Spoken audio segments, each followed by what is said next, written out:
They say being a parent is a full-time job, but I already have one of those. Luckily, I use Instacart to help me order everything I need while I'm stuck in meetings all day. So while Instacart is helping me get groceries, snacks for school lunches, and something for at-home happy hour, I get more time back to juggle my day job and my mom job. Save time by downloading the Instacart app or visit instacart.com to get $20 off your first order using the code INGREDIENTS20. Offer valid for a limited time. Minimum order $35. Delivery subject to availability. Additional terms apply. Wow.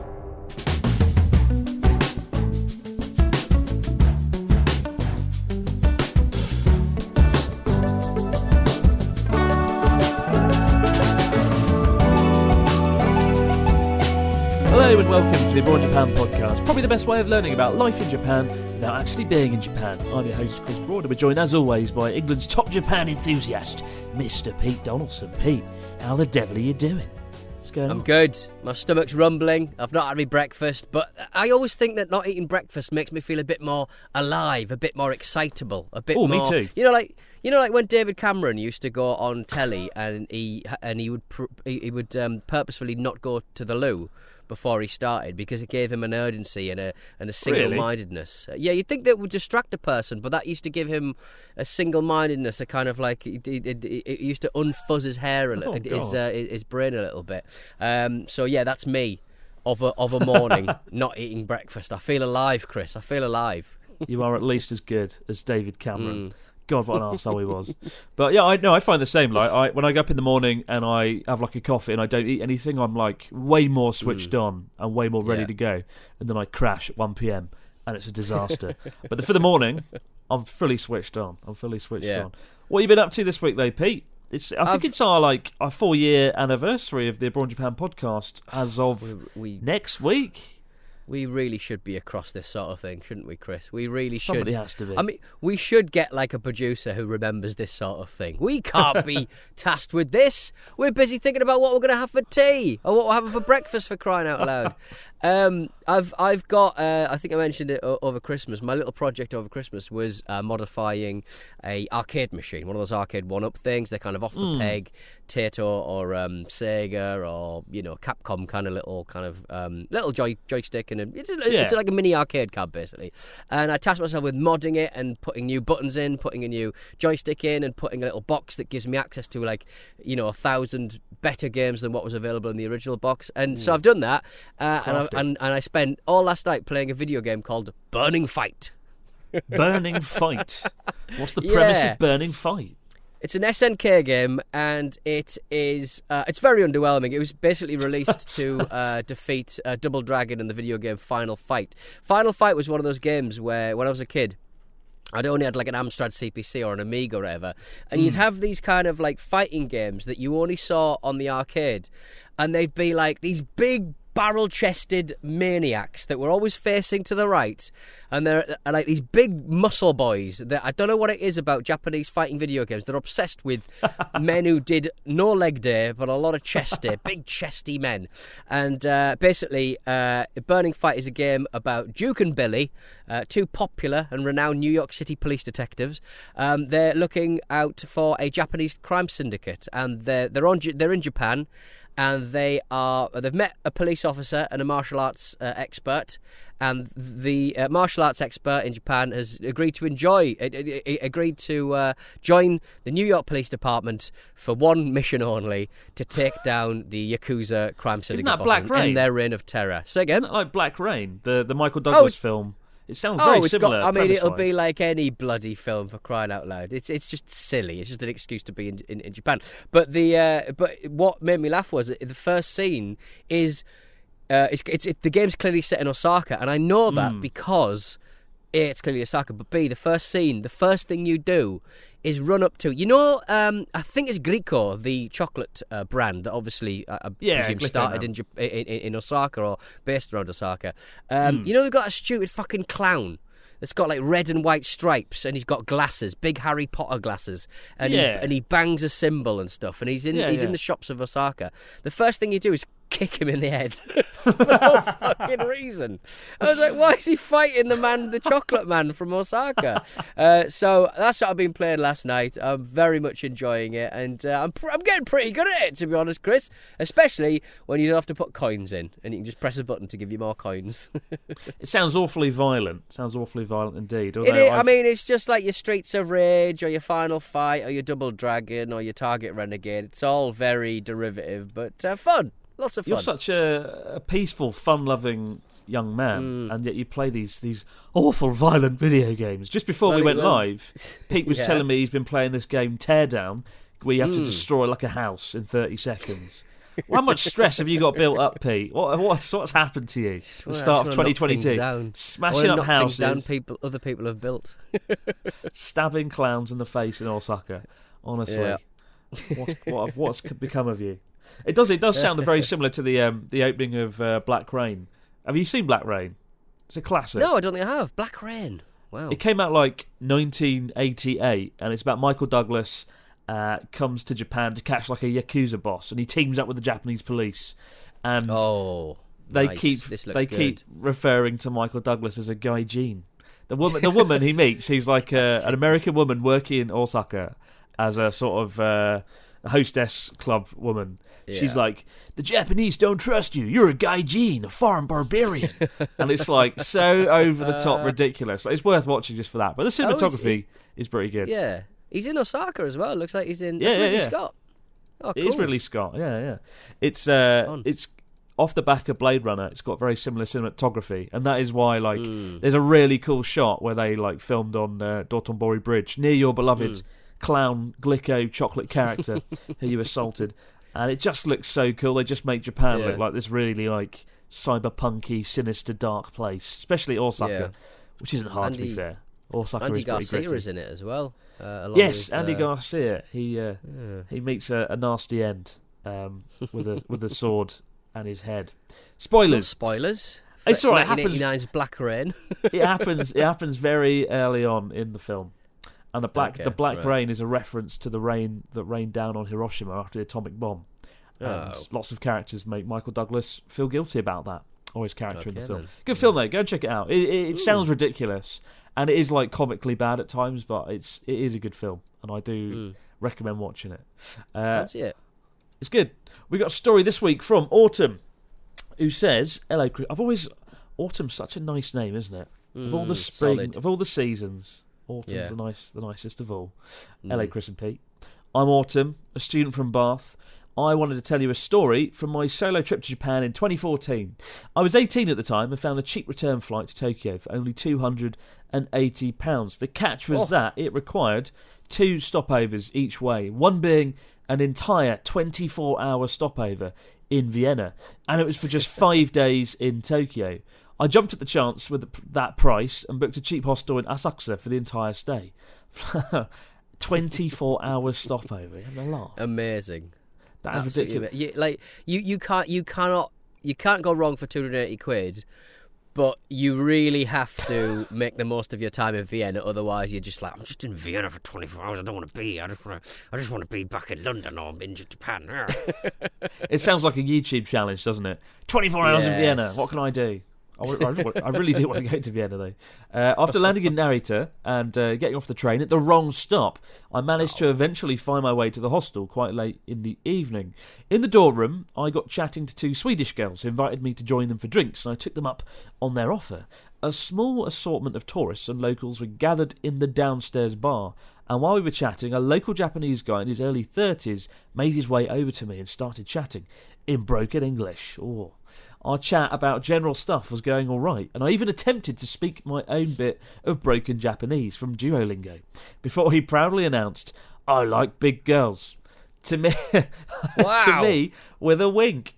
Truly flattering flirting right there. There was no hint of flirting during our whole chat, so it caught me slightly off guard. And the fact that he looked like he would genuinely get somewhere with that comment, it took me aback. Should I say thank you? Should I say fuck off? I had no idea what to respond. Bear in mind, I was UK size 10 at the time, and this guy was a great deal bigger than me. Big girl, 10 quite small. Fuck me. 10's not tiny. big. Fuck me. God's sake. In the end, I just kind of nodded along and made an excuse that I had to go to bed. The next morning, as I was picking up my SIM card from the reception, they told me there had been a guy looking for me. I presume it was him, which creeped me out. Luckily, I wasn't staying there long. I managed to avoid bumping into him again. Is this normal kind of flirting in Japan? If so, I feel for the women of Japan. It wasn't the best feeling to be called a big girl. And the next day, when I went clothes shopping in Shibuya, I was once again made to feel like shit when I couldn't fit into any item of clothing. Cheers, chaps. Autumn, student from Bath. Oh, what a fucking nerd. What a fucking nerd, this guy. Like big boy Barry. I like big girl Barrys. I'm big girl Barry. Yeah, geez, what an experience. I'm sorry you were meant to feel like that, Autumn, but that guy's probably very alone right now, because if he thinks that's acceptable, I think revenge is a dish, well served cold and stuff. But yeah, he's probably alone and a bit miserable, because he clearly hasn't learned how to talk to people. Some uplifting catharsis there. He's alone. I mean, people here, the number of obese, overweight people in Japan is very, very low by Western standards. And, I remember when I used to do like tests for things like cholesterol or body weight, BMI, I was always well over like Japan sort of standards. I think Japan's standards must be kind of different from the UK in terms of what is considered overweight. At least I hope it is. But they are brutal. I remember that band. Do you ever see that idol group band called Chubbiness? A group called Chubbiness. The idols were all chubby, but they weren't really chubby. They were just like normal-sized girls by Western standards. It's just people put a big emphasis on being a stick figure in Japan. People are so damn slim. Yeah, I mean, there's something, but they're actually the women are obviously a couple of inches shorter as well. So like you can't. So a lot of the clothes are just smaller by virtue of the fact that the women are a little bit smaller over there. But yeah, wow, what a guy. Sorry about that, Autumn, but thanks for the story. Thanks for telling us you're in Vienna just fuming for an entire day. Fucking prick. I'm gonna push him in a river.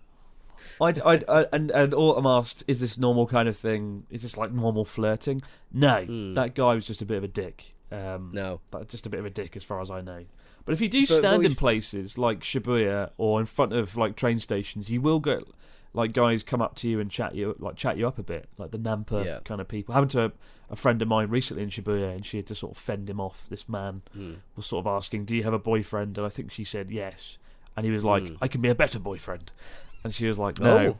And it was just really interesting talking to her about it, how this guy was just really persistent. Because that's not something you do typically get in Japan, right? Where strangers come up to you and randomly start chatting you up. That's kind of rare. But if you go to those places like Shibuya, like Shinjuku, like Roppongi, it's more likely to happen there. Yeah. And you might get I mean, look, for no reason. Look out for yourself. All right, Chris, that's all I'm saying. Look out for yourself. Don't loiter around busy tube stations, because someone will have you away. Noted. Fall in love. Dear oh dear. What have we got this week, though, in terms of news stories? What's going down in Japan, Mr. Donaldson? Chris, I mean, if you can hear me, you probably can't, because whenever... how are you opening your bottle of coffee? It's already open. You just opened your bottle of coffee in the most ornate, spectacular way. You had your arm backwards. You were like doing it's like something out of a horror film. Anyway, my stomach's really rumbling, so apologies if you can hear it. That's just again, I'm not eating breakfast. That's the problem. ASMR. You made the ASMR, stomach rolling in the background. Apologies. Chris, I think this is one of my favourite stories ever featured on the Abroad Japan podcast, because it's so unique.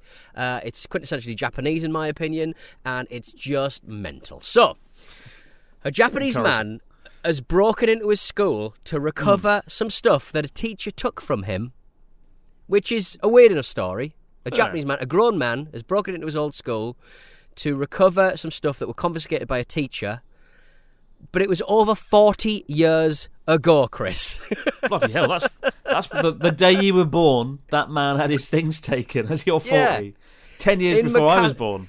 Bloody hell. In Mikasa, in a junior high school in the town of Mikasa, in Hokkaido, a male student whose name hasn't been released He wanted. We don't know what was actually confiscated, but this guy really wanted this item back. He wanted it back. So last week, while the school was closed for winter vacation, this guy, accompanied by his girlfriend, snuck into the school trying to recover his contraband. They managed to get into one of the school's staff rooms, but it wasn't long until an employee who was on the premises heard them talking loudly, excitedly, you would imagine, and he called the police. And so the couple were still in the school when the officers arrived on the scene. This guy is 63 years old and his girlfriend is 58. Both of them attended this middle high school they broke into, but they also both graduated from it well over 40 years ago. And they still live in the town.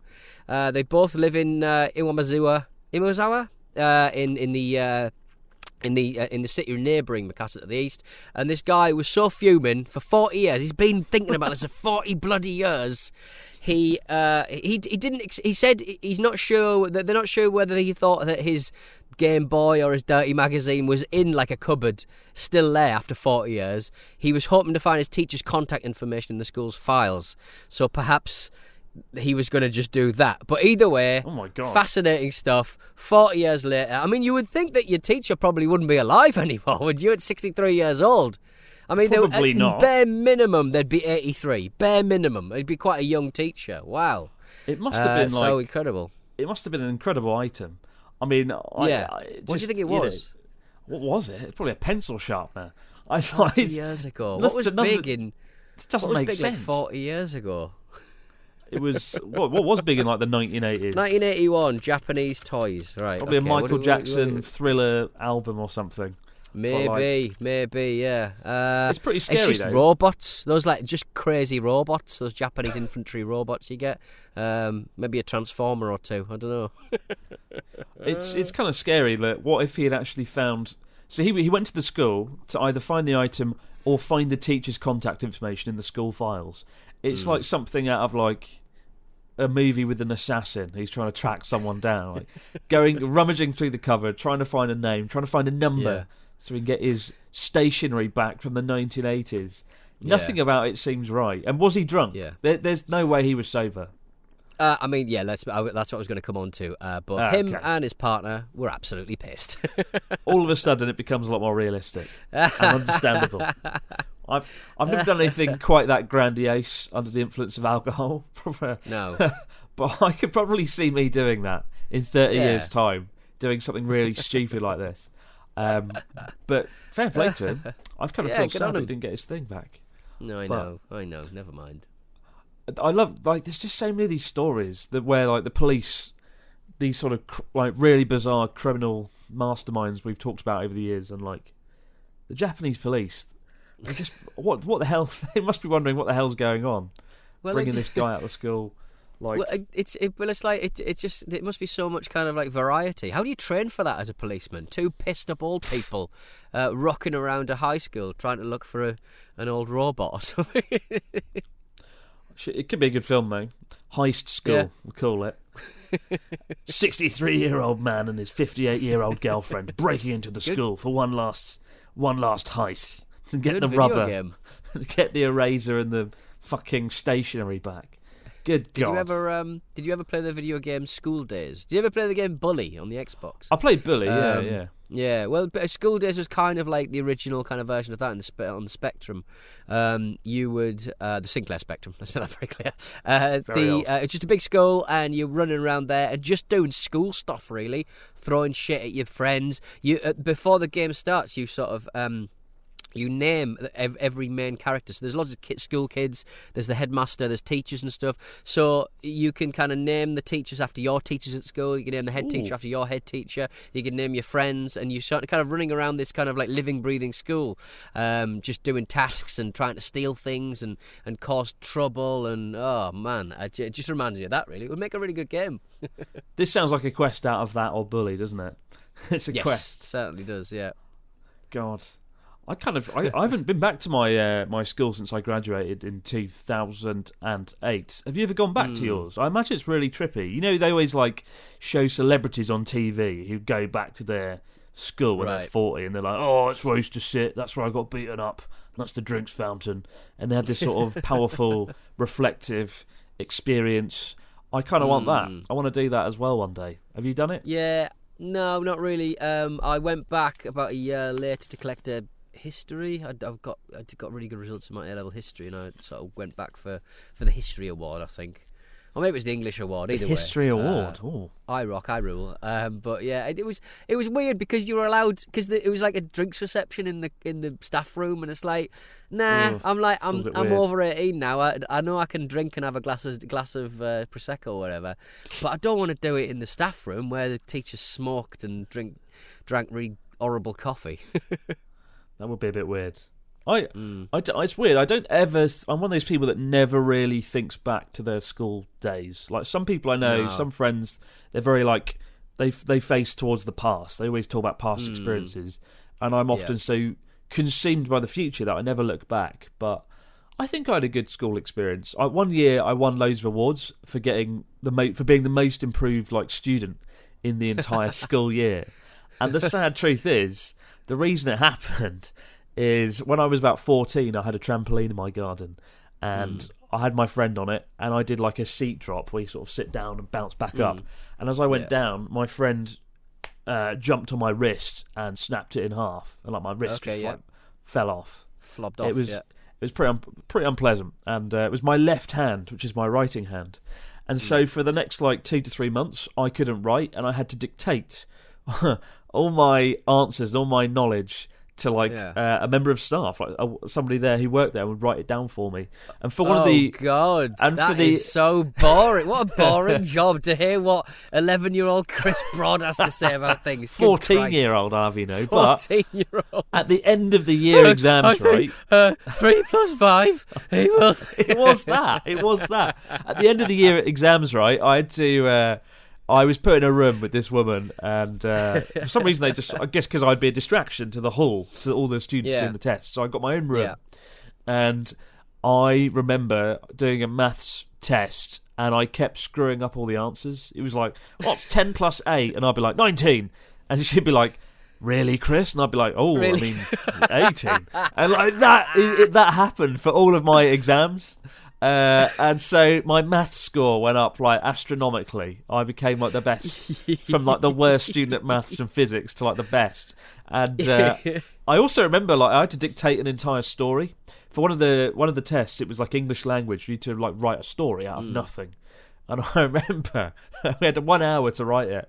And for the first 15 minutes of the exam, I dictated this story. And then I was like, actually, this is shit. Cross it out. We'll start again. And she looked like she wanted to slap me in the face. Those were the good old days. Real power. Real power. Sat there like fucking Don Draper in Mad Men. Take this down, secretary. Chris Broad mused. I think the Weimar Republic was destroyed by this and that, and I think that Joseph Lister invented antiseptic this way and that way. Shut up, Chris. Is that the sort of... It was pretty cool. I'd love to go back. I don't know. The story must have been shit. To think up a story out of nothing in 1 hour, it was the man sat at the big red table and looked at the green flowers. Honestly, I'd love to go back. I wish I could go back and experience that magic. This is the plot of Black Rain. Michael Douglas got on the plane. He was a foreign barbarian. We'll be back with the fax machine and your stories and questions, guys, in just a moment. It's so nice out there. From sunny Mexican markets to sleepy Greek waves. And when you go as an Expedia member, you save more on the things that matter. Expedia. Made to travel. Terms apply. See site for details. Clash of the Titles is the podcast where two movies with something in common go head-to-head in a fight to the death as we decide which film does it better. And for the whole of January and February, we're taking film suggestions from you, our listeners. But he said to me, I was putting it on, and because we've done the social network, and he's like, why are you doing all these good films? And I said, oh, well, you know. And then I had to admit that other people pick them, not us. Wow. Yeah. Join me, Alex Zane, with Chris Tilley and Vicky Crompton every Monday and Thursday. Search Clash of the Titles wherever you get your pods. And we're back with the fax machine. What do we got this week from our listeners, Mr. Donaldson? We got a message from Azumi in Mataka, Tokyo. A question for Chris. This starts the email. Hi, Chris, Oji-san, and Uncle Pete. I like Uncle Pete because there was a character on Vic and Bob called Uncle Peter. Big, just an old, craggy-looking man. I think he's still with us. He's from like the north, kind of like Yorkshire way, and he would sort of go, donkey. And you can't give boost to baby. Like he'd sort of talk like that. I remember and that. He had a big throat. It was brilliant. Anyway, I remember that. A question for Chris. Are there any foods you disliked but now enjoy over your past decade here? And Pete, are there any foods that you were suspicious about but weren't as bad as you thought? There we go. Easy one. Okay. When I first got here, do you know what nankotsu is? Have you heard of nankotsu? No, but I imagine it's something soupy. It's not soupy at all. It is cartilage, chicken cartilage. Oh, right, okay, yeah. And nankotsu, it's kind of like deep. They basically get chicken cartilage and then deep fry it, batter it, whatever. It's very kind of crunchy. It's basically just pure collagen, and it has this sort of chewiness to it, but also a cheeky crunch. And if you look it up online, chicken cartilage. It doesn't look edible. It doesn't look good. And certainly the first few months, the first year that I was here, my friends would often eat it when we went out for dinner a few times a week at the local izakaya pub. And I'd be like, how the fuck can you eat this? This is just a bone. It's like just eating a battered bone. It's just a bone. Just a bone. I'm not a dog. Just a bone. And then by the end of the year, I loved it. It's my favourite thing. It's just so good. It's just the nice saltiness of the crispy batter, the succulent cartilage. I feel like a monster just talking about it. I feel like a complete fucking Frankenstein's monster. But it is good, and I will give you some the next time you come to Japan, and you'll be converted as well. I think I fought succulent cartilage in that video game. I was in there was this Square Enix bar in Akihabara that was there. I don't know where. I think it might have closed down by now, but it was just a lot of like video gamesy sort of stuff in there. And one of the games was, I don't know. Basically, I ate a chicken's foot. Obviously, bigger in China than it is over in Japan, but you do see it every now and again. And I thought this is going to be disgusting. But I mean, there's nothing to it. But it wasn't horrific, and I can see why people eat them. We don't eat that much. We don't use everything. I was sort of throwing away a chicken carcass yesterday because I'm a fox, and I was like, what? Like, who's like? We don't really use much of this at all. I should have created a soup with it. I should have done more stuff with this chicken to make the most. It's I'm not very resourceful in that sense, but I will dry out a wishbone and pull it. Good man. I do remember that when I went to China. I remember staying on this terrible farm, really bad farm. A terrible farm. They just killed like a chicken right in front of us after a long day's hike, and then just cooked the whole thing. Just served us chicken on in a bucket. It wasn't good. Not gonna lie, it wasn't overly edible. But I do remember the feet, and they were also absolutely shocking. But that's not really a food we get in Japan. Chicken feet, you don't have to worry about it too much. It's a rare thing. Unless you're in the Square Enix cafe, long defunct. I think it is, isn't it? We got one here from Denise, who says, hello to the ever-charming Pete, and I guess Chris too. Well, thank you very much, Denise. Yes, please. My name is Denise, and I'm a new listener. I went to Japan for the first and only time in January 2019 with my twin sister to see an anime concert. We live in Florida in the US, and in Japan we met up with our online friend who introduced us to her American friend living in Japan. The crazy thing is, this friend was from Florida as well, same as us, and grew up in the city right by us. My question for you two, have you ever met someone for the first time in Japan that could have been your neighbour back home? Thank you very much, guys. Denise.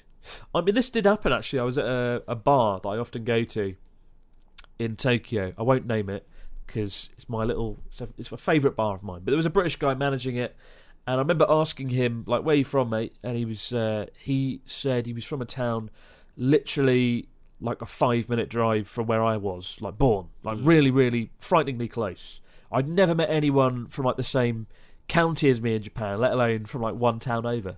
And I was like, no way, mate. Oh, my God, I live, like, half a mile from there. And he went, ugh, and walked off. And that was shit. It's not like when I see Irish friends meet another Irish person, it's like they've just met their favourite person, their brother, their sister, a member of the family, meeting another British person, even from from like the just around the corner, meeting a fellow English person. It's just rubbish. Nothing happened. I was really disappointed by that. Real letdown. I sort of met a few. I met a few like Brits over there, but I mean they're mainly like Welsh, which kind of takes me back to when we were doing some kind of function, and I've got a couple of. We used to have a guy who used to work for Stack, called what's his name? Why have I forgotten his name? Oh my God, you're forgetting your Sam. employee. Jesus, terrible. Sam. He was. It seems inconceivable. I forgot his name. Like I love that guy. Worst boss but ever. he's Welsh, and I've got another mate who's Welsh, and I sort of Gav, and I sort of went. I know people do this all the time, but your accents seem quite similar. And so I introduced them to each other and went, have you met Gav? Have you met Sam? Blah, blah, blah. And I sort of went, I know people do this all the time. It's like, introducing your two gay friends. You'll get on. You'll probably get off with each other. You'll probably get married or something. And you do that, and it's embarrassing. But I did it to these Welsh guys, and to my credit, they did figure out exactly where they were both from, and one of them had sex for the first time behind his mum's cafe. No. The other one's mum's cafe. Amazing. Oh my God. Lost their virginity That's behind incredible. where his mum used to live, where the other guy's mum used to live. Fantastic. What a conversation opener. Bloody hell. What a conversation. How did he feel about that? Was he like, oh, that's great. I'm glad he did that. How did he react to that? Welsh people, look, my mum's Welsh. They're right old dirty rotters, a lot of them. Well, Connor is Welsh, so yes. Yeah, exactly. From Dirty. All of his YouTube, dirty boys. we got one here from Ivan from California. He says, hi Chris and Pete. Chris, on your YouTube channel, are there any topics you're quite interested in but are too spicy for YouTube kun for whatever reason, aka adult entertainment, Japanese conspiracy theories, etc.? Pete, do you have any suggestions for fun, edgy and surely demonetizing topics? May the algorithm be with you. Ivan from California. Any thoughts, Pete? Edgy, fun, excitement. I mean, everything I'm not. Chris is very much part of the. He's a gun rights activist in Japan, and he wants everyone to have a gun. But he always talks about it to me. But he never says it on his podcast. He never says it on his YouTube. He's obsessed with guns. He wants everyone to have an assault rifle. It's really weird. Definitely. It's everything I stand for. So do that. So vocal about that. I've toyed with doing like a hostess bar video before. It's not that kind of spicy though, really, is it? I think the reality is a lot more mundane than you'd think. So that's why I've never done that. There's not really anything I wouldn't touch. The only thing I look for is just a video is something that interests me. Usually that I can have like a funny angle on or interesting commentary. But no, not really. There's nothing that I wouldn't do. I wouldn't necessarily humiliate myself like some other YouTubers would, although maybe I have done that a few times. I don't know really. Do it on the podcast. Do it on the podcast right now. Yeah, I don't know though. I'm thinking of doing some edgier stuff this year, but I don't know what that is. I don't know what constitutes as edgy. I'll think about it. There's like everyone always asks me to do that bloody penis festival. You know, the festival where they have like and I think Joey did it a few years ago, and it's just nothing about it. It's like you can read about it in an article. You can look at a photo. That's all you need to know. I don't need to go there and cover it. I don't need Maybe to do just it. go around do the usual kind of YouTuber stuff. Talking about the guardian seat on the train, but just shit your pants. Shit your pants on the train. And this is why no Pete one doesn't have a no good one will YouTube sit channel. next to me. Have you shat your pants? Yes, that's not part of this. And No one will sit next to me on the train. Yeah, because you smell like shit.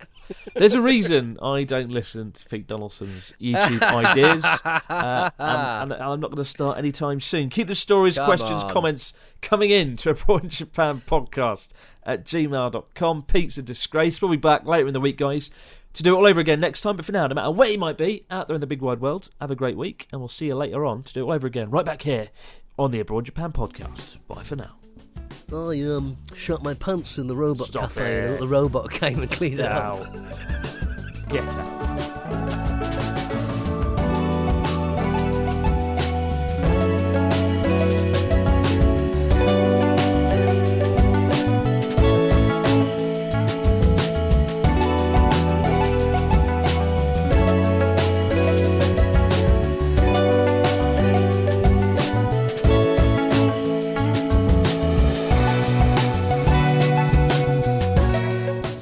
in Japan is a Stack production and part of the Acast Creator Network.